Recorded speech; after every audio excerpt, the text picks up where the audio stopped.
Beetroot കൊണ്ടുള്ള ചട്നിയുടെ റെസിപ്പിയാണ് ഒന്ന് ഷെയർ ചെയ്യാൻ പോകുന്നത്. എണ്ണ ചൂടായിട്ടുണ്ട്. ഇതിലേക്ക് 1/2 ടീസ്പൂൺ ഉഴുന്നിടാം. ഉഴുന്ന് ചെറുതായി ചോന്നിട്ടുണ്ട്. ഇനി ഇതിലേക്ക് സവാള ഇടാം.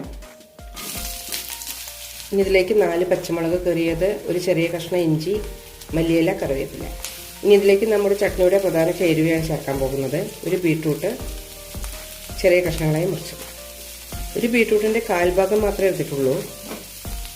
ബീട്രൂട്ട് വെന്ത് കിട്ടേണ്ട ആവശ്യമില്ല, നന്നായി വാടിയാൽ മതി. ഇനി ഇതിലേക്ക് 1 ടേബിൾ സ്പൂൺ പൊട്ടുകടല ഇടാം. കൂടെ തന്നെ 1/4 കപ്പ് തേങ്ങയും. തേങ്ങ നന്നായി ചൂടാക്കി എടുക്കാം. ഇത്രയും മതി. ഫ്ലെയിം ഓഫ് ചെയ്യാം. തണുത്തതിന് ശേഷം നന്നായി അരച്ചെടുക്കാം. ഇനി ഇതിലേക്ക് 1/2 കപ്പ് തിളപ്പിച്ചാറിയ വെള്ളം കൂടി ഒഴിക്കാം. വളരെ ടേസ്റ്റിയായ ബീട്രൂട്ട് ചട്നി റെഡി ആയിട്ടുണ്ട്. കടുകും കറിവേപ്പിലയും ചുവന്ന മുളകിട്ടാണ് താളിച്ചിരിക്കുന്നത്. ദോശ, ഇഡ്ഡലി, ചോറ്, വെള്ളപ്പം അങ്ങനെ എല്ലാത്തിനും നല്ലൊരു കോമ്പിനേഷനാണ്. ബീട്രൂട്ട് ഇഷ്ടമില്ലാത്തവർക്ക് ഇതുപോലെ ഒന്ന് ഉണ്ടാക്കി കൊടുത്ത് നോക്കൂ.